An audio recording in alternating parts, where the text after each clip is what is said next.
Hola, ¿cómo estás? Bueno, bienvenido. Hoy tenemos una charla para tratar de entender esta cuestión de las sociedades. ¿Qué son las sociedades? ¿Cuál es la naturaleza jurídica que tienen las sociedades? Y para eso tenemos que referirnos a lo que la ley 19.550 en su momento y el Código Civil y Comercial de la Nación en la actualidad han recogido, asignándole a las sociedades, a este instituto llamado sociedad, el carácter de sujeto de derecho. Y así lo dice el artículo 148 de la ley fundamental para nosotros en materia de derecho privado, que es el Código Civil y Comercial de la Nación, que dice que las sociedades son personas jurídicas privadas y por lo tanto son sujetos de derecho y por lo tanto son un centro diferenciado de imputación de conductas y por eso también son entes susceptibles de adquirir derechos y de contraer obligaciones, teniendo una personalidad jurídica diferenciada de sus miembros, de sus socios y de sus administradores. Ahora, si nos quedamos con esto, entenderemos que hay un nuevo sujeto de derecho. Pero ¿cómo nace ese sujeto de derecho? Porque los sujetos no nacen por generación espontánea. Por supuesto que tratándose de una persona jurídica privada, de un ente ideal, como decía el profesor Ascarelli, no vamos a estar frente a un sujeto nacido de vientre de mujer, no vamos a poder explicar este proceso de concepción, gestación y nacimiento.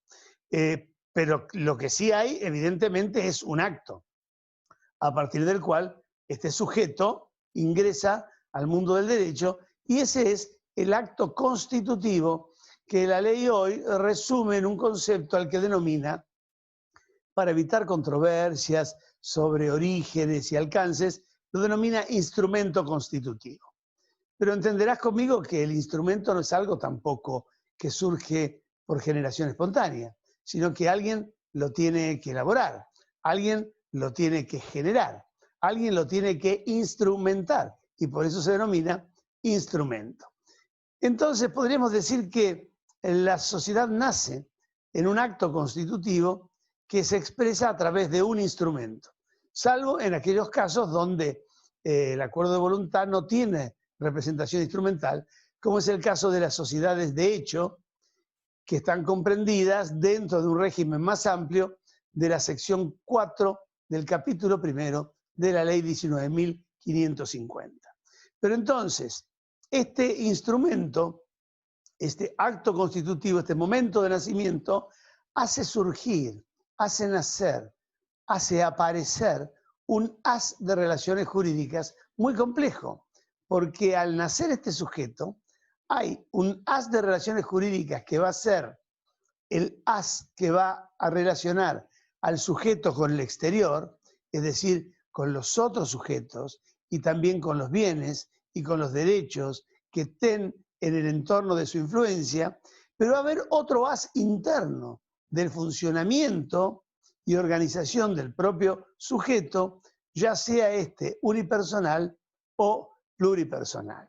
Y el modo a través del cual se genera este instrumento es o bien por un acuerdo de voluntades, que es en el caso en que estemos en sociedades con más de un socio, o a través de una declaración unilateral de voluntad prevista en el artículo 1800 del Código Civil y Comercial de la Nación, que es el caso de las sociedades unipersonales.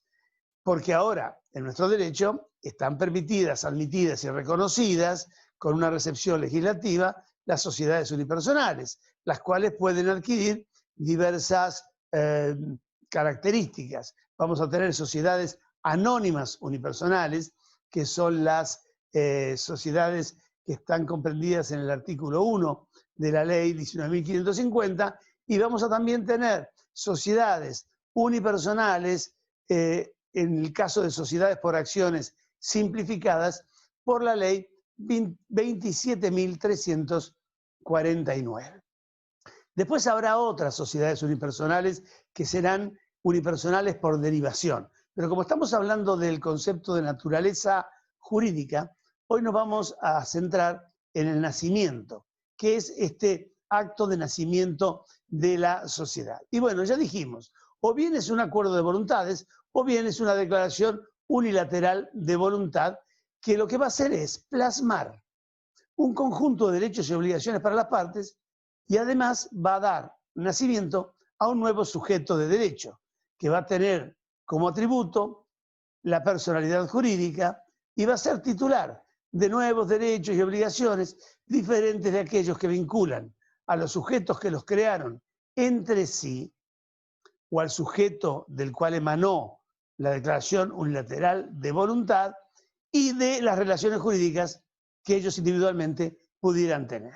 Por eso es que no es fácil entender, sobre todo cuando participa más de un sujeto en la creación de una sociedad, identificar dentro de las categorías del derecho y básicamente aquellos institutos ya tradicionales de categorías para los actos en los cuales intervienen más de una persona, que finalmente la doctrina a lo largo de los años no ha sido unánime en la manera en que ha identificado la naturaleza jurídica de estas sociedades. Por tiempos han creído que eran un acto colectivo, otros han hablado que se trataría de un acto complejo, otros realmente hablan de que es una institución, porque es algo instituido por el legislador, y finalmente están los que dicen que finalmente esto no es más que un contrato con diferentes variantes en cada caso. Vayamos a ver un poco cada una de estas ideas.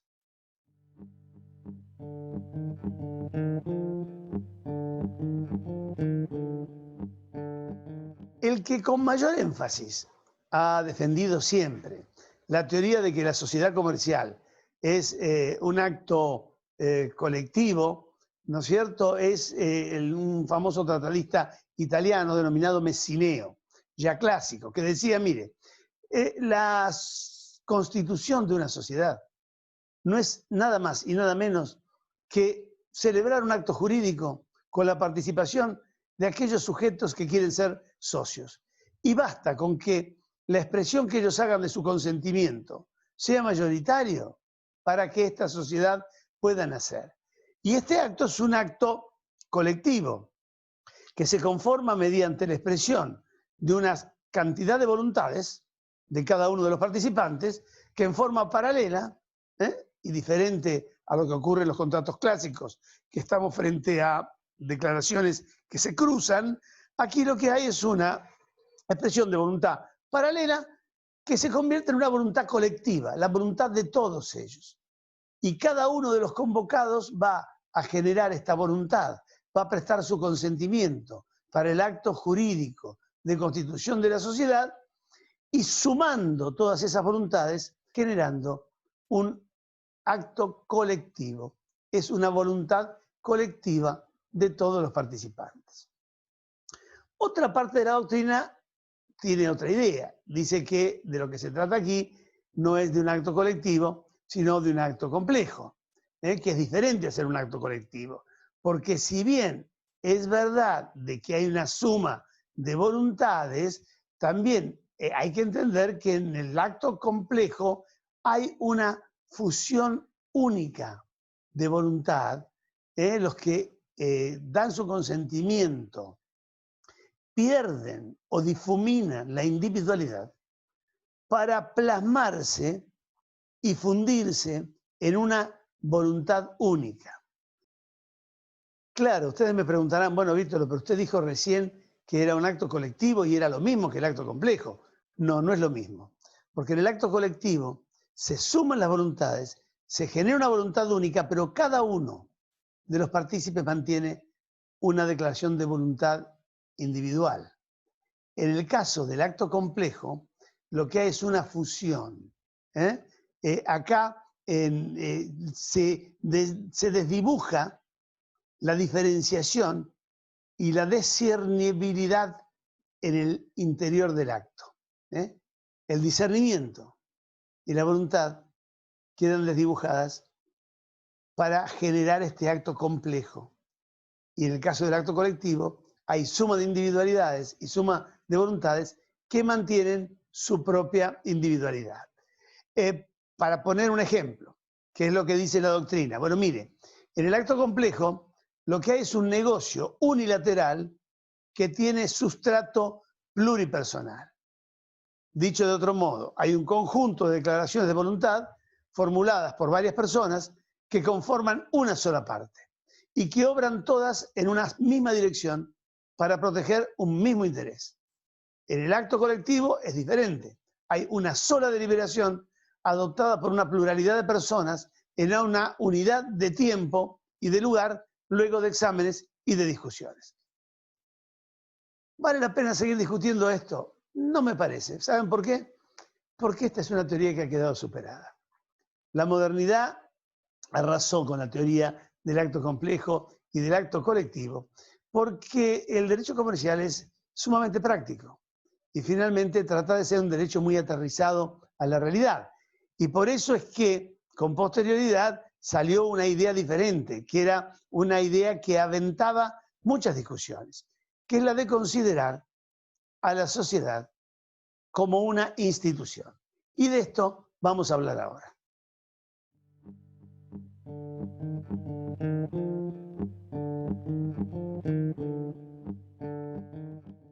Para la teoría de la institución, la sociedad en realidad consiste en un ente o en una idea fuerza a la cual la comunidad económica y jurídica le ha otorgado un valor porque le reconoce instrumentalidad y capacidad para desenvolverse y desarrollar actividades económicas por considerarlas beneficiosas para el conjunto de la sociedad. Dicho de otro modo, el Estado o el poder administrador le reconoce a esta agrupación, a este conjunto de sujetos, a estos acuerdos de voluntades, el carácter de un sujeto de derecho diferenciado, lo institucionaliza, incorporándolo como sujeto dentro de la legislación y permite su nacimiento bajo el principio de especialidad, normalmente, que es habilitarlo para realizar los fines para los cuales el sujeto ha sido pensado o ha sido concebido. Entre nosotros, la doctrina clásica argentina adhirió a la teoría de la institución de la mano de los profesores Videla Escalada y Alperín, los dos profesores ya desaparecidos de nuestra facultad. Y lo que permite la teoría de la institución es retirar cualquier discusión dialéctica, semántica, conceptual, que pueda llevar a perder tiempo en la búsqueda de poder aprehender una naturaleza jurídica que por la propia particularidad de la sociedad es difusa y que, al fin y al cabo, no contribuye a dar celeridad a las operaciones en el mercado. Frente a esta teoría de la institución, por supuesto, y resistiendo la idea de que todo se resuelva bajo la definición de que una sociedad es un instituto y como tal es una institución, y lo es porque ha sido instituido, porque dicen finalmente, esto no termina de explicar la naturaleza jurídica, que es un tema que normalmente preocupa a los juristas, están las teorías contractualistas, que siguiendo la tradición más clásica en la materia dicen, mire, las sociedades finalmente son contratos.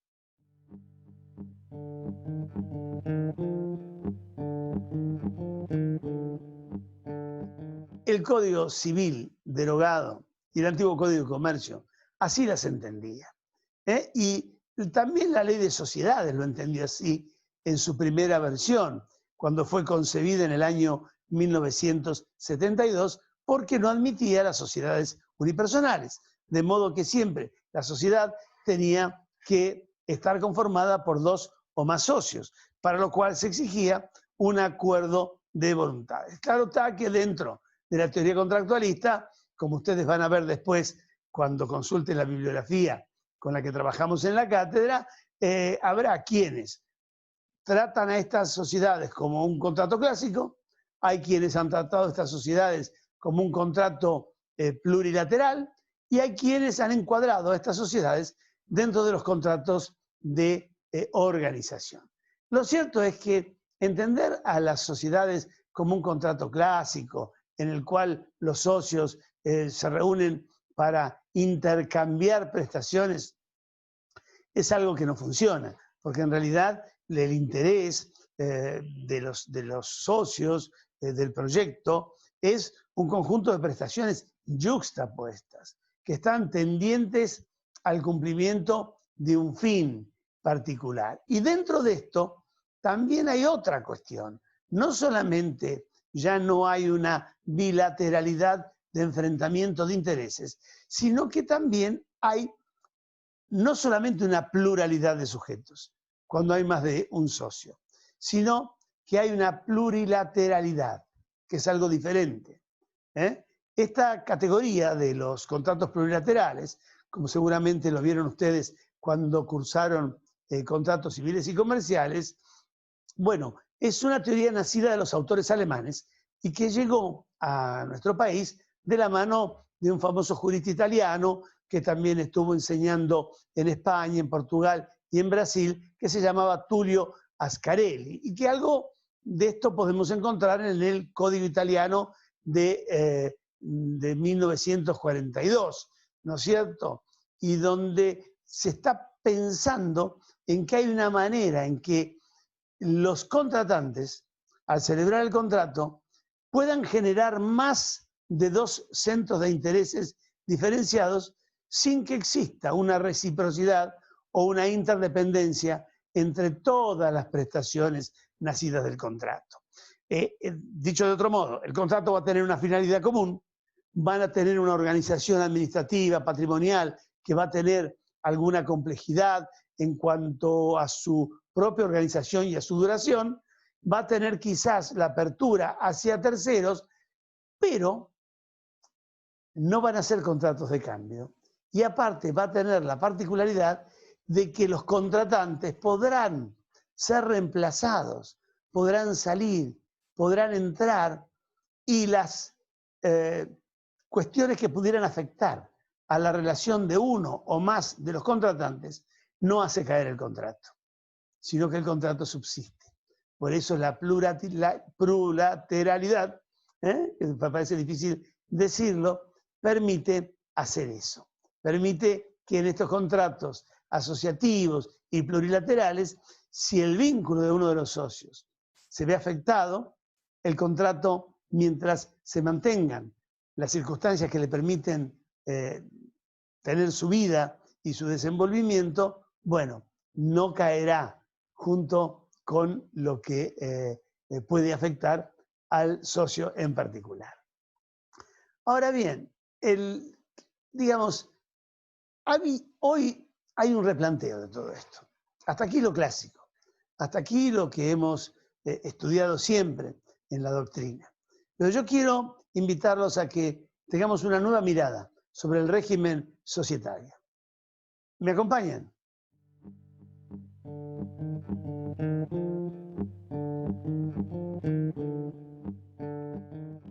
Miren, como consecuencia de la sanción del Código Civil y Comercial de la Nación en el año 2015, a través de la ley 26.994, ha habido un replanteo del instituto societario en lo que hace a la naturaleza propia de la constitución de la sociedad.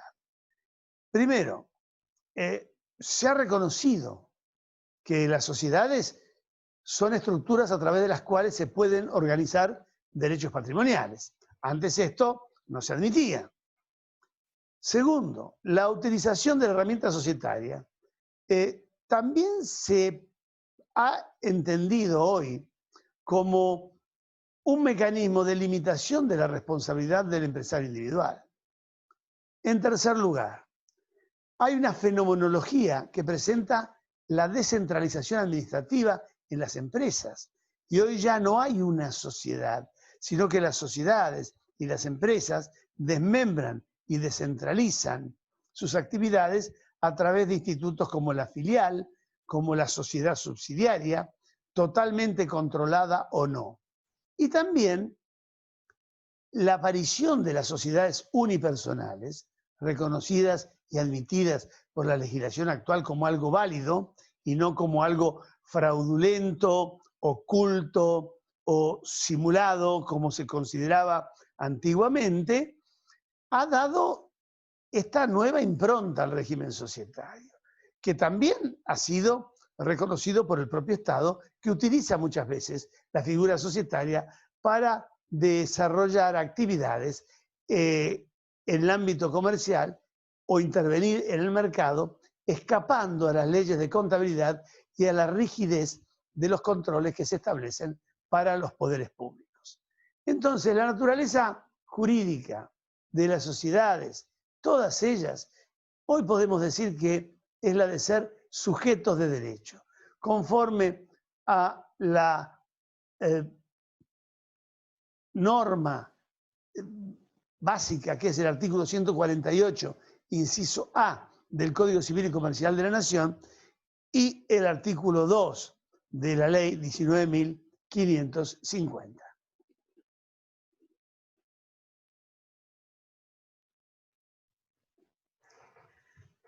¿Qué más podemos decir respecto de las sociedades en cuanto a su concepto y en cuanto a su régimen estructural? Bueno, lo primero que tenemos que hacer es recordar que a raíz de la sanción de la Ley 26.994, que sancionó un nuevo Código Civil y Comercial de la Nación, se tomó también una decisión complementaria, que fue la de unificar el régimen societario y concentrar la regulación de la totalidad de estos sujetos de derecho, sociedades, bajo una única ley a la que se le cambió el nombre, porque la ley anterior hablaba de sociedades comerciales y al unificarse el régimen ahora se habla nada más que de sociedades. Y entonces la ley 19.550 pasó a denominarse Ley General de Sociedades. Y con esto se derogaron las sociedades civiles que estaban reguladas por los antiguos artículos 1648 y 1788 bis del Código Civil de Vélez Arfiel, y entonces las sociedades comerciales que regulaba la ley 19.550 desaparecen como comerciales, queda la regulación y se unifica en la ley 19.550 todo el régimen societario. Y entonces ahora las sociedades son un concepto único o digamos concentrado que conforman un género de la familia de los institutos asociativos. Bien, ¿y qué ocurre con esto? Bueno, ocurren varias cosas, que la sociedad ya no solamente es este instrumento, sino que reúne una serie de principios básicos que ya venían de la legislación anterior, pero que fundamentalmente se ratifican con la nueva sanción del Código Civil y Comercial de la Nación y con la propia Ley de Sociedades. Y estos principios básicos del Instituto Societario son la organización, la adecuación, la tipicidad, la empresarialidad, la especialidad, la personalidad jurídica y la actividad. De todo esto vamos a tener clases particulares, así que lo que voy a hacer ahora es darles algunas nociones introductorias sobre algunos de estos principios, dejando otros para un tratamiento específico en clases particulares.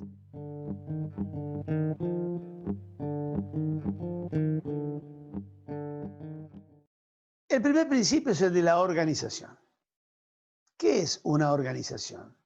Bueno, una organización es un ente social identificable que persigue objetivos múltiples a través de las actividades y las relaciones coordinadas entre objetos y personas. Las organizaciones son entidades complejas, abarcan toda una serie de elementos y se ven afectadas por numerosos factores.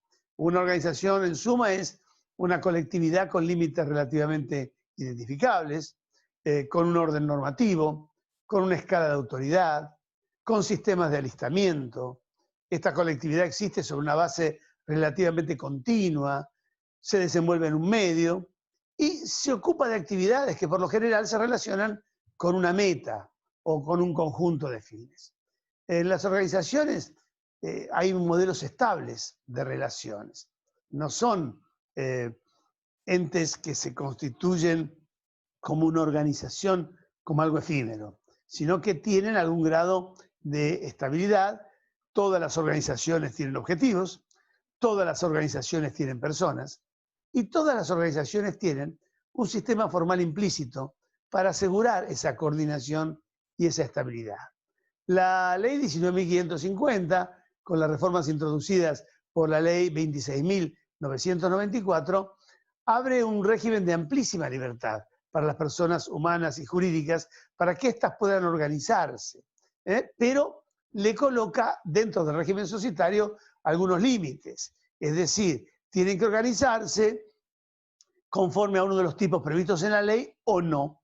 Anteriormente era solamente bajo alguno de los tipos previstos en la ley, porque las sociedades atípicas eran nulas. Hoy ya no, las sociedades atípicas son absolutamente válidas. Y lo que hace el legislador es generar determinados modelos dentro de la ley de sociedades como un menú de ofertas para los sujetos que quieren constituir sociedades y les dicen, miren, ustedes pueden tomar alguno de los modelos que yo ya tengo, una especie de prepackage de organizaciones, una sociedad colectiva, una sociedad de capital industria, una sociedad en comandita simple, una sociedad de responsabilidad limitada, una sociedad en comandita por acciones, una sociedad anónima, o también puedo tener una sociedad por acciones simplificada bajo la ley 27.349.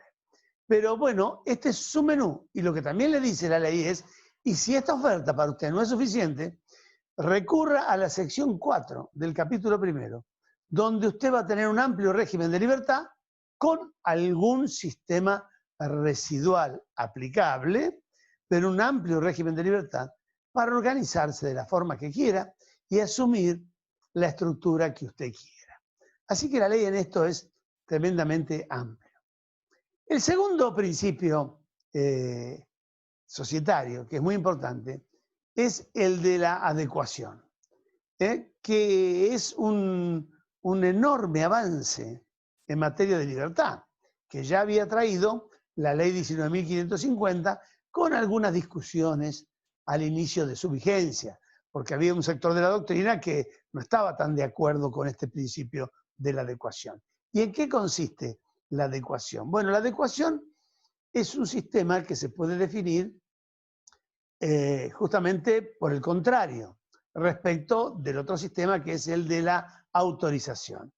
Si yo estoy bajo un sistema de autorización, el sujeto de derecho solamente va a nacer como tal, adquiriendo su personalidad jurídica, cuando tenga autorización del Estado o de la autoridad que el Estado disponga para ingresar en la vida jurídica. Si me inclino por el sistema de la adecuación, lo que yo hago es dejar en manos de las personas la posibilidad de que si se adecuan a una serie de elementos y requisitos que la ley prevé, por su sola voluntad van a permitir el nacimiento de un sujeto de derecho. Es decir, le doy la posibilidad de ser gestante, de hacer nacer un sujeto de derecho por un acuerdo de voluntades o por una declaración unilateral de voluntad. ¿A partir de cuándo? A partir del momento en el cual este grupo de sujetos o el sujeto individual decida otorgar el instrumento constitutivo. O, en el caso de las sociedades de la sección 4, que no tengan un instrumento, en las sociedades de hecho, a partir del momento en que se perfecciona el acuerdo de voluntades. Entonces, esto es muy importante porque es un principio societario amplísimo, porque entonces tenemos tres modos básicos a través de los cuales pueden nacer estos sujetos. A través de la celebración de un contrato, cuando son sociedades pluripersonales, a través de una declaración unilateral de voluntad, cuando es el caso de las sociedades unipersonales, pero también pueden hacer una sociedad en virtud de relaciones de hecho, a las cuales se le pretende asignar una consecuencia o trascendencia jurídica. Y en este caso es el caso de las sociedades de hecho, que son una de las tantas sociedades que están comprendidas dentro de la sección 4 del capítulo 1 de la ley 19.550. Bueno, vamos a otro principio muy importante en materia societaria, que es la empresarialidad. Desde que en el año 72 se sancionó la ley 19.550, siempre se tuvo la idea que debajo de la estructura de la sociedad, de la estructura jurídica, debía haber subyacente una empresa, que era lo que realmente justificaba esta posibilidad de permitir que el solo acuerdo de voluntades, o hoy la declaración unilateral de voluntad, genere un sujeto de derecho diferente de los socios o de la persona que interviene.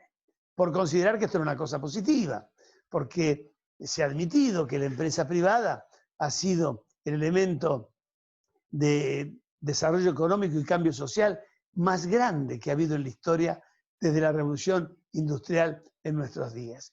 Y entonces, permitir el nacimiento de estos sujetos y tratar de armar estructuras jurídicas de organización para permitirle a ellos el desarrollo de actividades, solamente tenían su justificativo si era para promover el desarrollo económico y el cambio social a través de la actividad empresaria. Y por eso es que el propio artículo 1 de la ley 19.550, en la definición que trae de la sociedad, señala que los aportes que los socios se comprometen a realizar a la sociedad para dotarla a la misma de su capital, que después será el motor de desarrollo y de generación de su patrimonio, tienen que ser aportes destinados a la producción o al intercambio de bienes y servicios en el mercado.